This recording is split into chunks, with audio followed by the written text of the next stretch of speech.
Olá, Júlio. Sim, menina. As notícias que temos não são boas. Ah, assim E se as chama. notícias que damos não são boas, não é? É, é um artigo do Jornal Expresso, da Carolina Reis, da jornalista Carolina Reis, já agora com ilustrações muito bonitas, não se vêem aqui na rádio, mas se forem espreitar o artigo, as ilustrações são do Gonçalo E Viana. são mesmo muito bonitas. São mesmo bonitas. É isto, nós vivemos, não sei se vivemos cada vez mais dias complicados. A verdade é que o mundo não está para brincadeiras e eu até sou bastante otimista, como o Júlio sabe.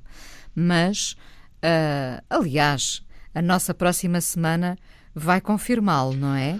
Pois, como se costuma dizer, se Deus nos der saúde, pelo menos, Vamos ter pelo menos dois dos dias não são dois ou boas três notícias. dias vão ser com notícias menos boas. Menos boas, é verdade. Claro que há maneiras e maneiras de darmos as notícias más.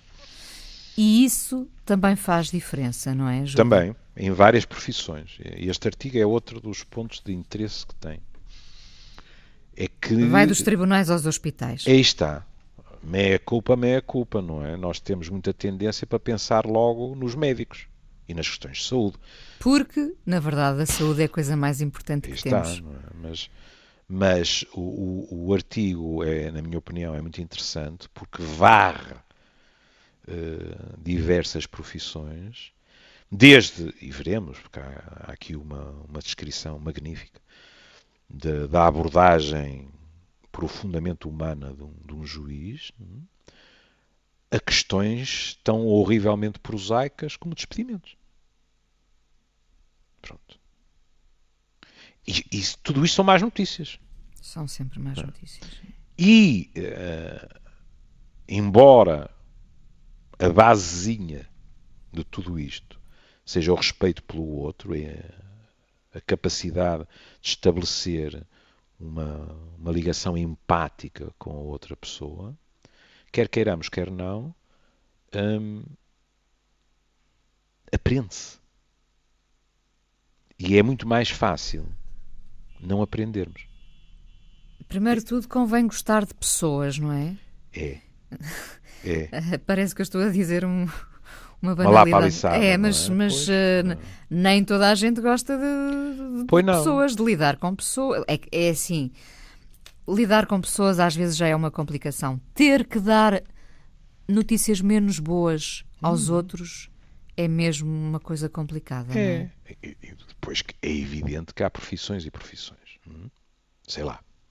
Hoje em dia, os meus colegas oncologistas também se fartam de dar boas notícias. Temos de ter isso bem claro. Mas, se formos comparar um alergologista com um oncologista, é a mesma coisa que comparar, como é que se chamava aquilo que nos ensinavam no liceu, a fossa do Mindanao, não era? Que tinha não sei quantos quilómetros Não me lembro já no disso. oceano, com o Everest. Quer dizer, a probabilidade de um oncologista estar a dar más notícias é muito maior do que a de um alergologista. No fundo, a morte ou a sua perspectiva faz parte do seu cotidiano. Não é qualquer pessoa. Já agora deixe-me ficar e focar aqui nos médicos. Porque a saúde é de facto o nosso bem mais precioso.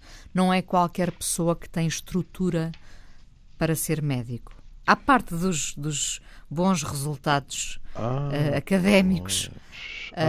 Pois, mas aí também temos más notícias, Inesinha. É que isso significa, nós andamos sempre aqui, mais eu, não quero que assuma as mesmas culpas que eu, mas andamos sempre aqui a falar, por exemplo, da medicina holística, da medicina personalizada, que não pode ser um chapa 5, etc, etc. E aqui estamos sempre a falar de quem já é médico. Mas o que a Inês acaba de pôr em cima da mesa é algo que está a montante, que é assim. Quando as pessoas iniciam um curso de medicina, deveria ou não deveria haver mais algum critério que não apenas uma média altíssima? Claro que sim. Tanto quanto sei, agora já nem sequer é mais alta. Há determinadas engenharias, penso eu, que já são mais altas que medicina. Não interessa. São médias altíssimas. Ora bom, as pessoas podem ter a opinião que quiserem. Um facto é indiscutível.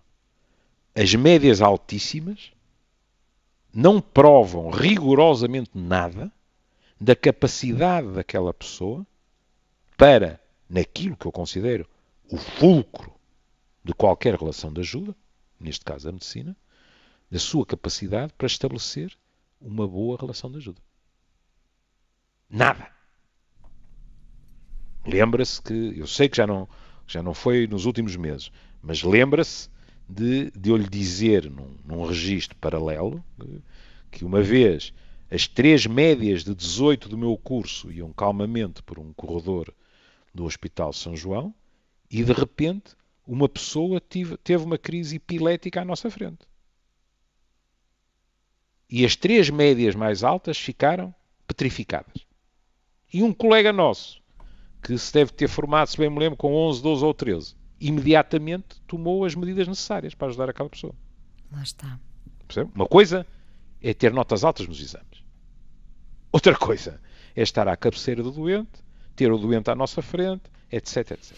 E, portanto, quando a Inês põe isso, sim, é bom dizer que há quem defenda que deveria haver uma avaliação mais diversificada, mais complexa, dos candidatos para a medicina.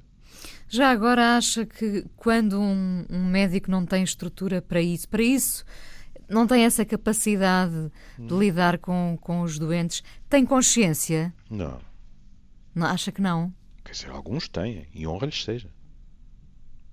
Porque há colegas meus, e cada vez mais isso acontece, porque a própria medicina, felizmente, tem andado menos hipnotizada pelo umbigo.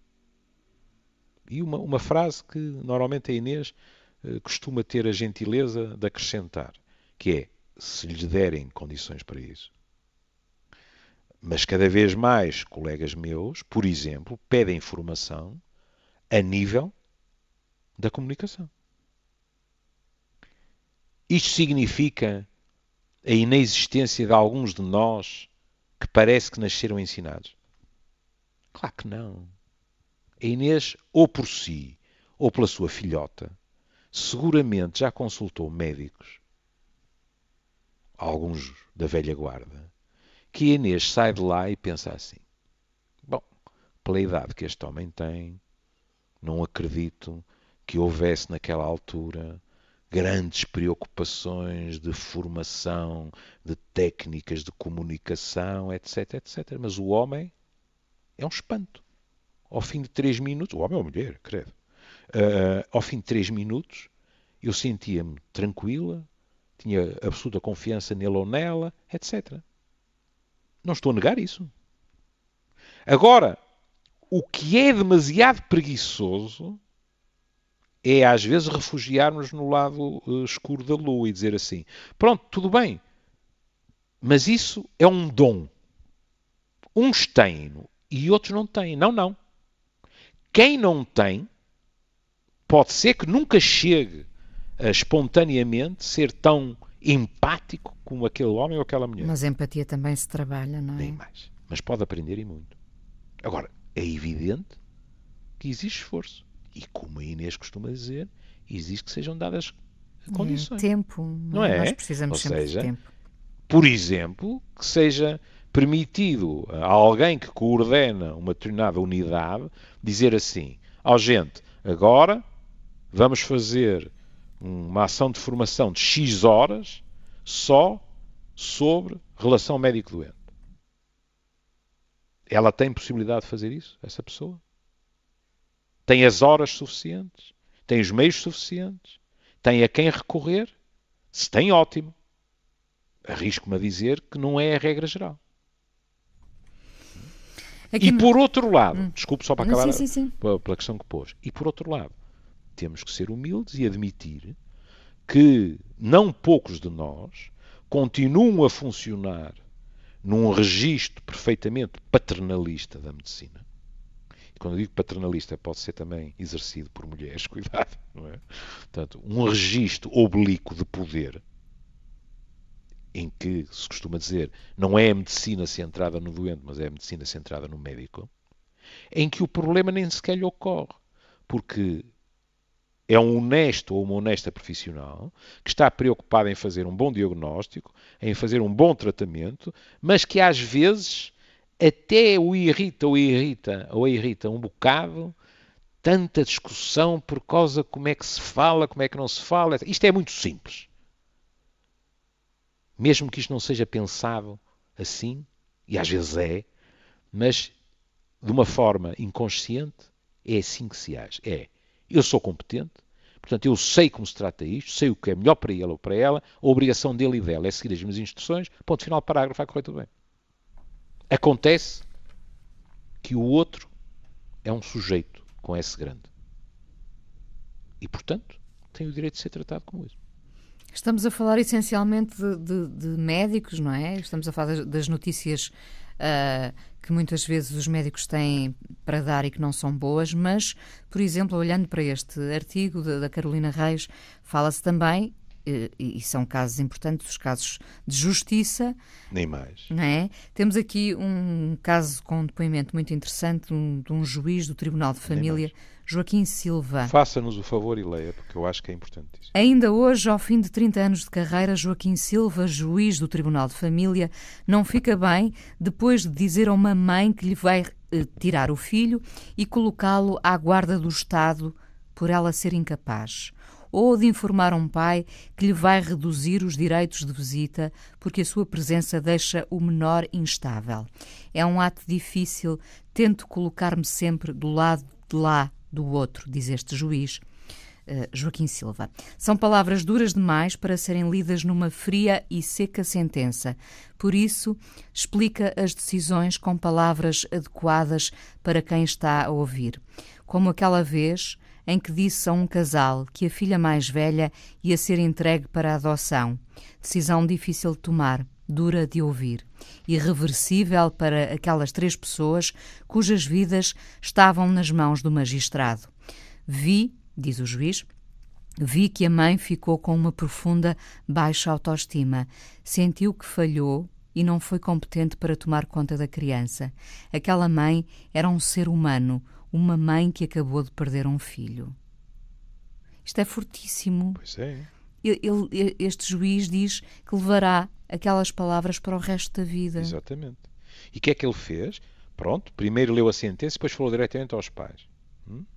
E agora estou a citá-lo. Relembrei todo o processo, que a criança já tinha sido institucionalizada, que a Segurança Social recomendou a retirada aos pais e, mesmo assim, dei-lhes 2 oportunidades. Mostrei que eles não as aproveitaram. Pronto, tinha havido falhanços naquilo, não é? E sabe o que é que eu pensei imediatamente? Pensei num programa, aqui há umas semanas atrás, em que, salvo erro, sobre violência doméstica, havia alguém que dizia, atenção, que há juízes que têm 600 casos, lembra-se? Sim, de violência doméstica nas claro. suas secretárias. E pensei, este homem, para fazer isto, uma certeza eu tenho. Ele não cumpre horários. Para estar, em vez de ler a sentença pura e dura, estar a explicar, etc, etc, eu ponho o pescocinho que ele sai atrasado. E o que é válido porque aqui... se dedica, porque se empenha. Exatamente. E o que é válido aqui é válido para a medicina. É claro que, não lhe escondo, que no que aos despedimentos diz respeito, e depois com a deformação profissional, eu pensei, Júlio, estás influenciado pelo filme do Clooney. Lembra-se do filme? Que o Clooney andava pelos Estados Unidos inteiros a despedir gente. Era uma daquelas empresas que são contratadas precisamente para isso. Não é? E o que é dito, eu não posso estar mais de acordo, que é preciso, aliás, em todas as situações, mas é preciso que a má notícia seja dada, mas que haja sempre uma perspectiva de futuro. E, portanto, é dito, já agora, aqui não há discriminações, não é? Quando se diz o nome de um juiz, também se diz o nome de outra pessoa aqui em termos de trabalho. Temos uma senhora chamada Rosa Coelho, não é? Que está, digamos assim, nas questões de gestão de carreira, etc. E diz que as pessoas que... Muitas empresas solicitam a nossa presença no dia em que comunicam a desvinculação aos colaboradores. Isto aqui, devo-lhe dizer que, na minha santa ingenuidade, é logo uma coisa que me arrepia um bocadinho, sabe? Eu sei que há empresas enormes, com centenas de colaboradores. Mas esta noção que vem alguém de fora para ajudar a gerir, ou estou a citar, positivamente a situação e a focar o olhar no futuro, eu pensei assim, espero bem que isto seja um segundo momento do processo, sabe? E desconfio bem que nem sempre será. Porque eu, no primeiro momento, gostaria que o meu patrão me olhasse nos olhos e me explicasse porque é indispensável que eu me vá embora. Pronto, chame-me romântico, chame o que quiser. O mais provável é que isso já não aconteça nos dias Nem de mais, hoje, não é? Não é? E depois é dito, nas reuniões com os consultores, ficam elucidados sobre a forma como poderão ser apoiados nesse momento de transição e gestão de carreira. Eu estou, em abstrato, 100% de acordo com isto. E no concreto, 100% de acordo quando isto é possível acontecer. Agora, não podemos iludir aquilo que vemos, que é a Inês liga à televisão e vê 200, 300 ou 400 pessoas que, em geral, no fim de agosto, voltaram a uma fábrica e a fábrica está fechada. Acabou.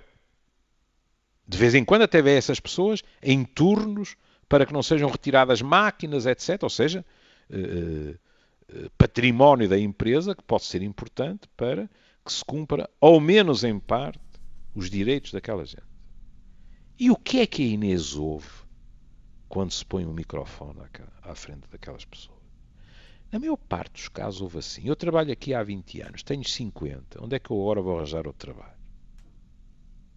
E variações em ré menor disto. Portanto, o que aqui está dito é verdadeiro. Agora, não nos iludamos. Numa enormidade de situações não é execuível. E eu lembro-me do filme, porque o Clooney ia com uma rapariguinha, não é? Que era muito ingênua, e o Clooney era um perito naquilo, quer dizer, as pessoas quase que se sentiam na obrigação de lhe agradecer serem despedidas. E era só possibilidades para o futuro, inscrever-se aqui, na colar, etc, etc. E pronto, como é evidente também, não estávamos a falar das pequenas e médias empresas portuguesas, não é? Estávamos a falar das grandes empresas americanas.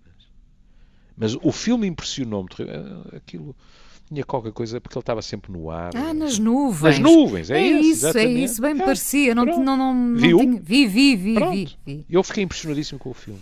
Claro, saí lá com o nó na garganta. Pois, repare, ainda assim estávamos perante um ser magnético, não é? Que ele é um homem magnético, não é? Mesmo estando a interpretar ali, a fazer ali uma personagem. Sim, era um ser magnético que conseguia deixar quase um rastro de esperança num cenário que nada tinha de esperançoso. E, em alguns dos casos, eu não duvido que algumas daquelas pessoas tivessem hipóteses, digamos assim, a outros níveis. E também estamos a falar de sociedades diferentes, não é? Por exemplo, numa sociedade como a nossa, ainda é muito vulgar as pessoas lhe dizerem que fizeram a mesma coisa toda a vida, não é? Isso cada vez é menos verdade nas sociedades modernas tecnológicas. E, segundo dizem os especialistas, cada vez será menos verdade. Mas isso é sobretudo para trabalhadores diferenciados. lá vem a surpresa do costume. Os indiferenciados são, por acaso, em geral, mulheres que ganham pouco, com pouca, com pouca experiência curricular em termos de diversificação, e muitas dessas pessoas numa idade em que já lhes parece, e muitas vezes com razão, ficção científica, voltarem a arranjar trabalho. E, portanto, aí passar a mensagem de esperança é muito difícil. O pior é que quando nós vemos essas imagens na televisão, a sensação com que se fica é que nenhum desses patrões sequer pensou em solicitar os bons ofícios deste tipo de empresa ou de consultores, não é? Fechou a porta e ponto final. Portanto, sim. É uma realidade mais cruel e mais dura, percebe? Eu estava a pensar ainda na personagem do Clooney. Ou seja, o Clooney era contratado para dizer às pessoas que iam ficar sem trabalho, de certa forma, sem vida, sem a vida que tinham. O próprio Clooney, que já não me lembro, mas que devia ser um homem bem pago, ele fartava-se de viajar, não é? Na verdade, ele próprio não tinha vida. Pois não.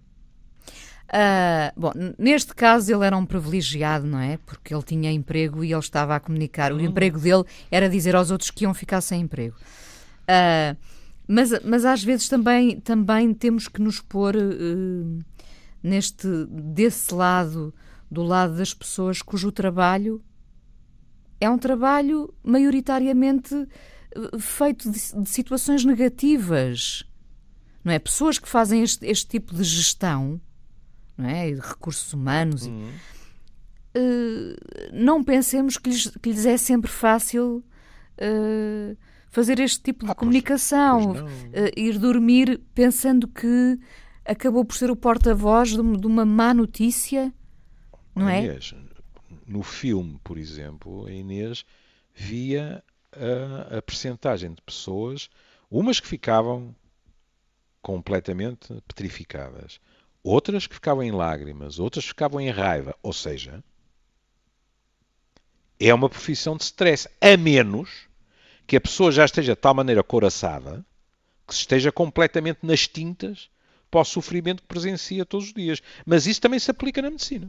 Eu ia voltar justamente à medicina, porque às vezes dizemos assim, tu viste a forma como ele me disse, como ele me deu a notícia.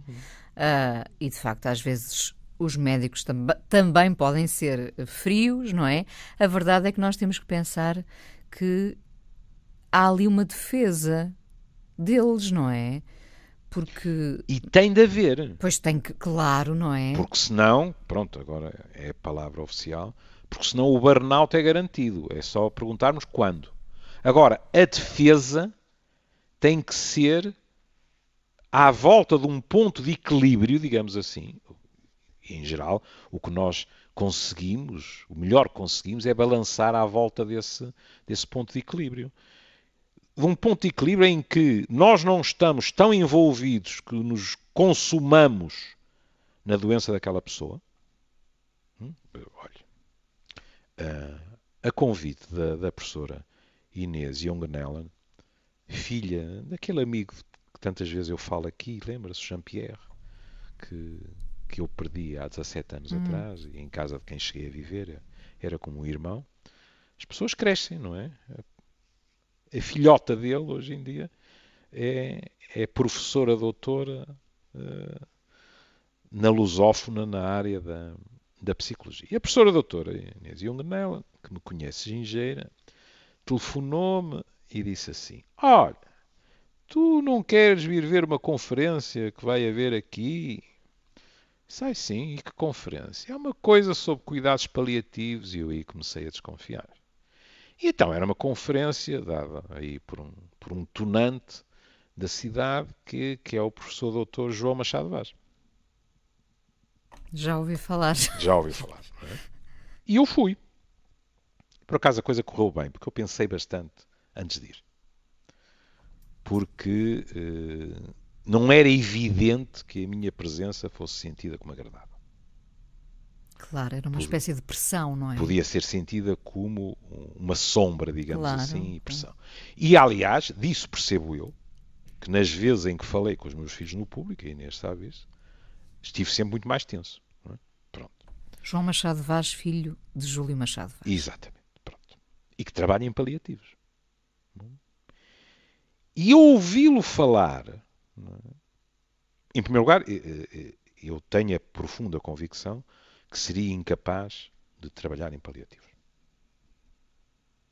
Que aquele cotidiano comigo seria muito, muito difícil.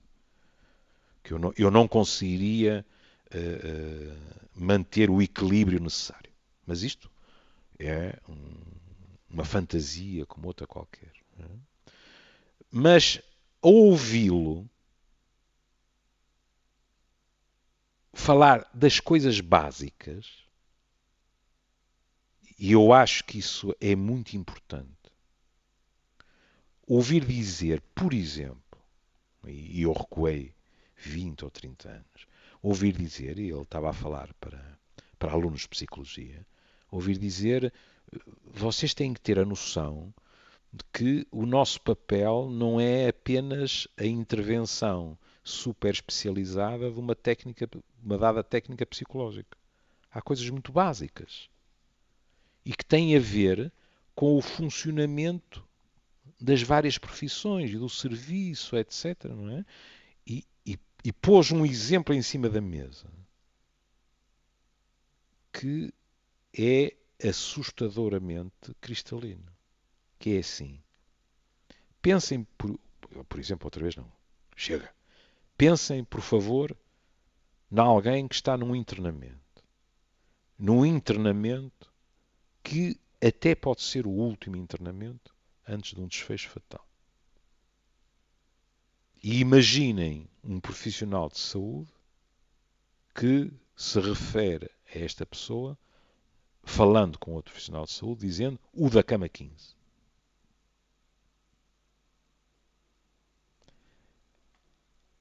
É este respeito pelo outro apenas indispensável em paliativos e em oncologia?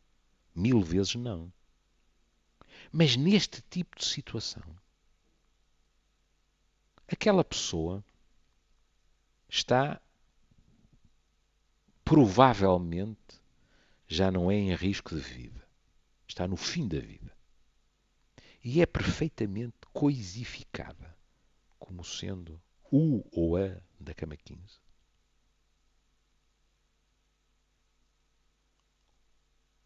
Outro caso que ele deu, e esse já tem mais a ver com a minha própria área,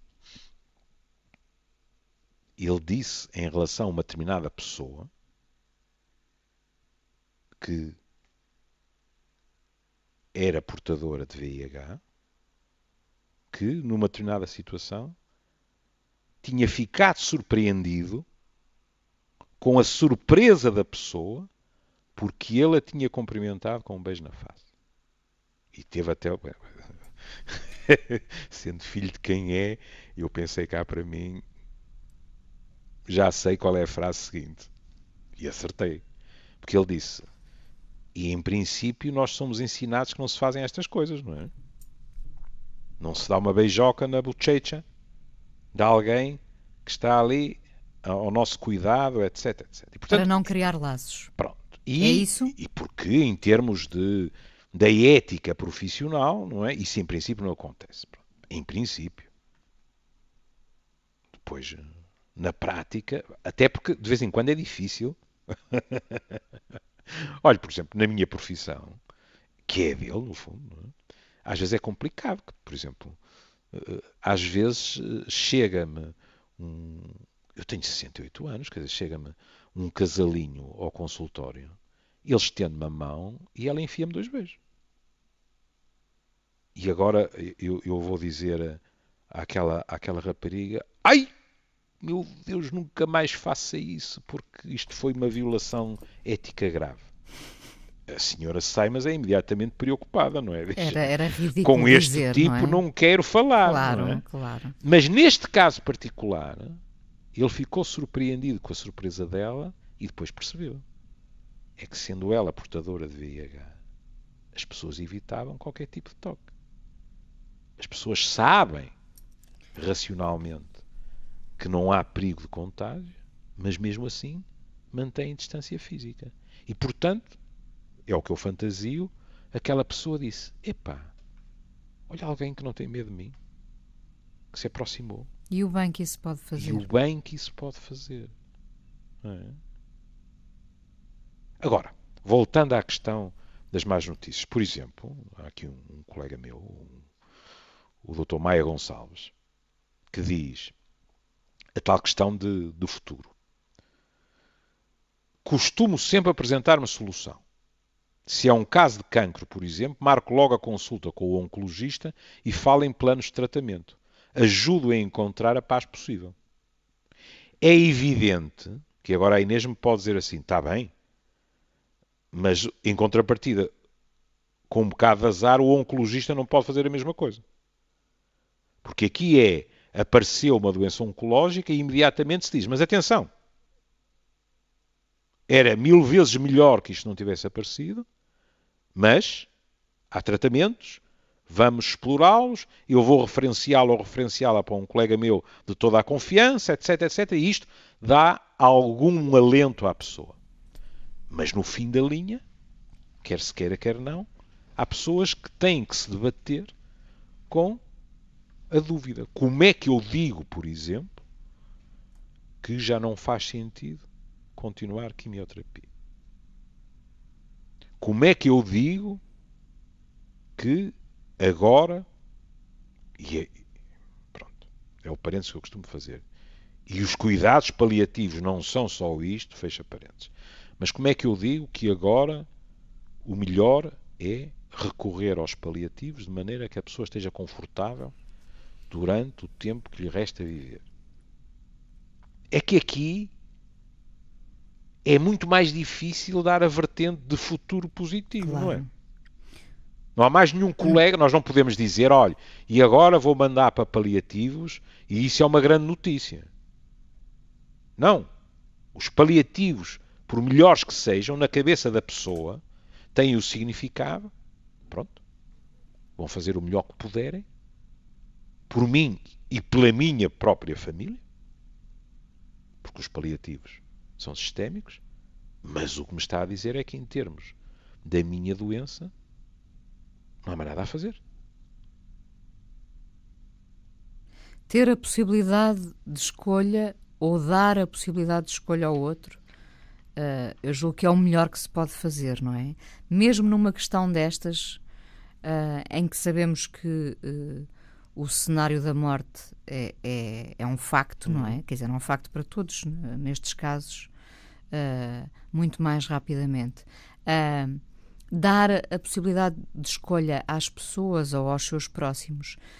Fazemos isto ou abreviamos desta forma? Procuramos o conforto ou procuramos mais tempo de vida? Exato. Percebe? Eu acho que, percebo. no fundo, atirar mais do que uma hipótese para o ar, mesmo que seja conhecido o desfecho, é sempre entregar riqueza à outra pessoa.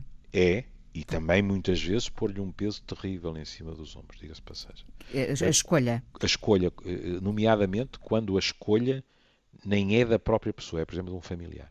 Aquilo que a Inês disse muito bem. Por exemplo, tentar tudo para prolongar um pouco mais a vida, não é? Ou deixar a pessoa em paz. Conforto. Não se encarniçar, sim, não é? Sim. Pronto.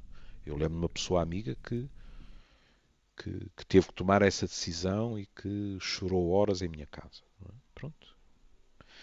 E é terrível, não é? Porque, Inês, não é por acaso que quando a minha colega Teresa Tomé fala aqui das crianças, não é? Ela diz: a unidade está centrada na família, promove o contacto dos pais com o bebê, o aleitamento e tal, tal. Damos a informação verdadeira e não se tomam decisões só na primeira conversa. Há espaço para voltar a falar. E depois ela diz: a maioria dos pais não quer... não, peço desculpa, porque isto não tem aspas. Portanto, isto é escrito pela jornalista. A maioria dos pais não quer a sobrevivência a todo o custo. Mas isto aqui é cinzento, não é? Preto e branco, não é? O que é sobrevivência a todo custo? Ainda por cima numa criança, não é? Num adulto, o próprio adulto tem opinião sobre a matéria. Eu conheço pessoas que, perante uma determinada situação, pronto, inclusivamente uma delas médica, que perante uma determinada situação e com a informação toda na mão, disseram assim: não faço tratamento nenhum. Não é ir mais além aqui ou ir mais além acolá. Disseram assim: não faço nenhum, sabendo perfeitamente que isso lhes ia reduzir o tempo de vida. Minha querida, até lhe vou dar algo de barato. Mas isto sou eu numa situação dessas, não tomaria uma decisão dessas sem ouvir. Não era obedecer a ordens, mas sem ouvir a minha tribo.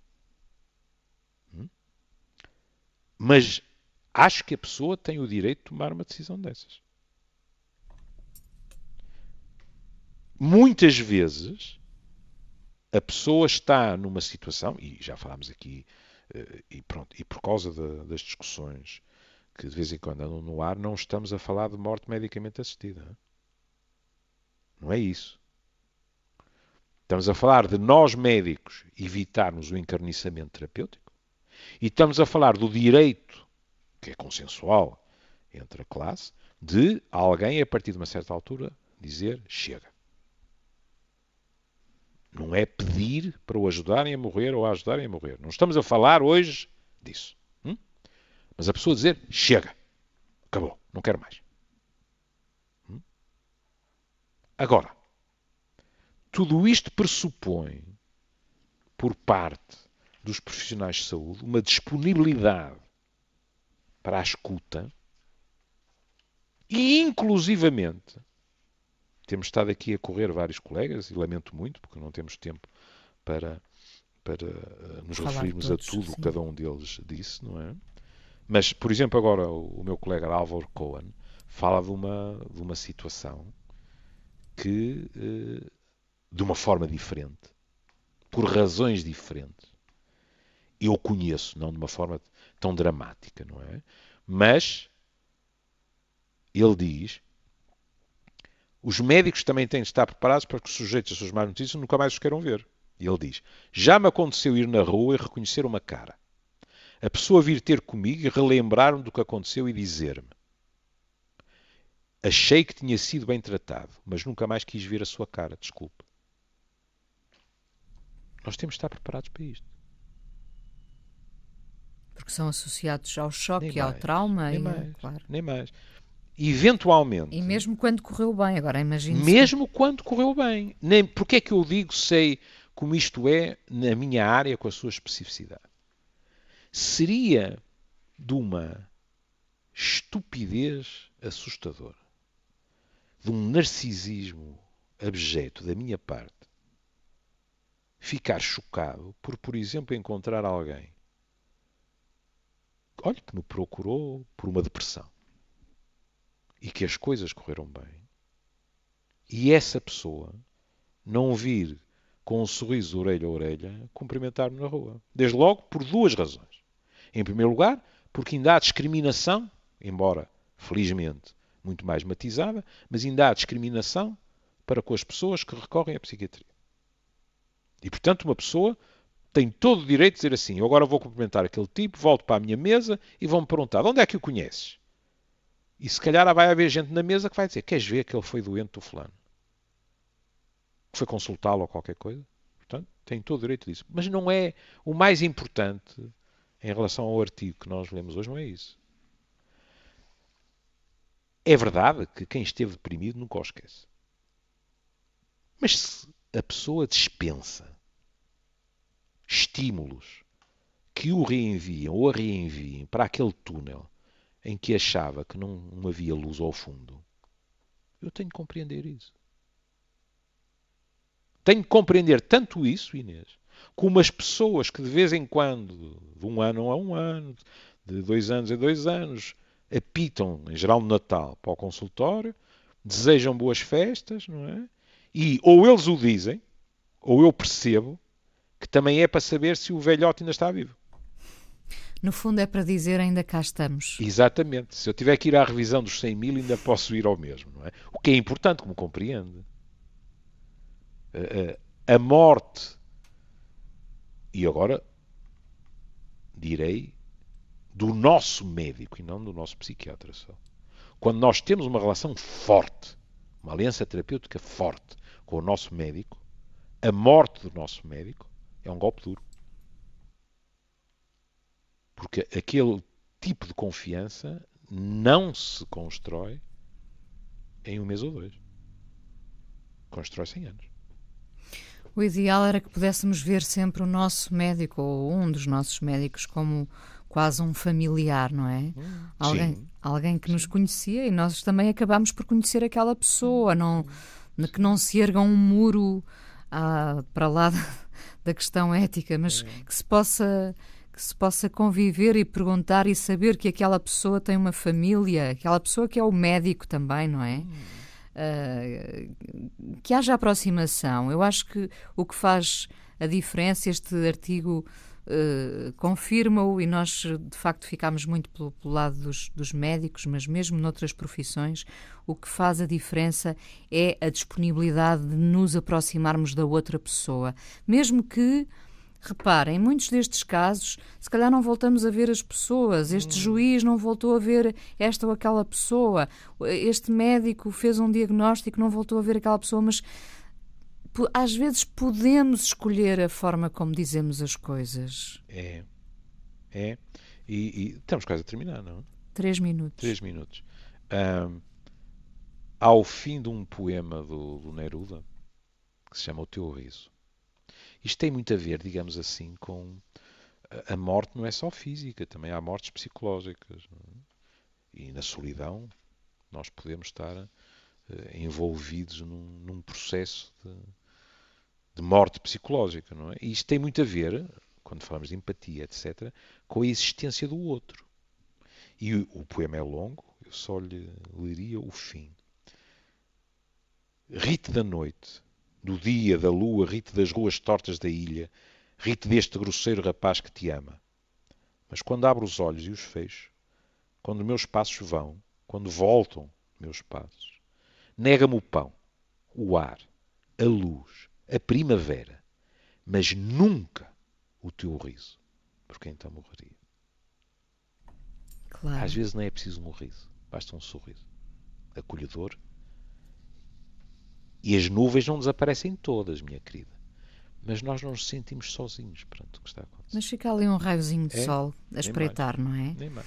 Bom, nós estivemos aqui a ler partes do artigo da Carolina Reis no Expresso, com as ilustrações, como eu gosto de sublinhar sempre isto. Nós não vemos, ou quando é o caso das fotografias, não as vemos, mas tem um autor, neste caso a ilustração era do Gonçalo Viana. E porque fazem parte do artigo. Claro, claro. E era um artigo, que podem consultar online, sobre esta coisa duríssima de termos que dar notícias que não são boas, não é? Bom, terminamos o programa hoje. Hoje escolhi eu. Lembrei-me do Van Morrison com este Bright Side of the Road. No fundo, podemos também procurar sempre um lado mais luminoso. E está a ver, estamos a falar da relação, está a ver como a Inês me conhece. Já reparou que, em geral, tem a gentileza, quando escolhe, de perguntar, acha bem? E como era o Van Morrison, não perguntou. Não perguntei, eu sabia. Porque conhece-me de jeito. Sim, é verdade. E disse, estou a dar um presente ao velhote. Mas é verdade, por acaso é importante que diga. Eu normalmente, quando escolho... Faz sempre uma sugestão. Neste caso, neste caso não, porque já sabia que eu estava a jogar em casa. Estávamos do mesmo lado da rua. Estávamos do mesmo lado da rua. Um beijinho, Júlio. Querida. Nós até amanhã. Até amanhã. Até amanhã.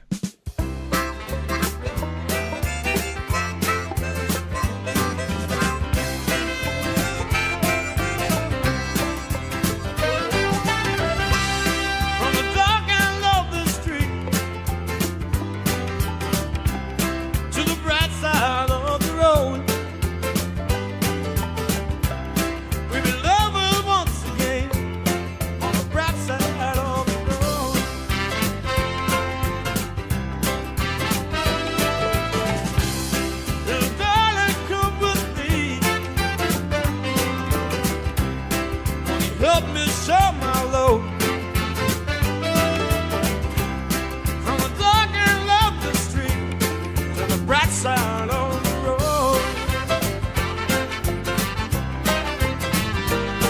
And into this life we're born. Baby, sometimes we don't know why.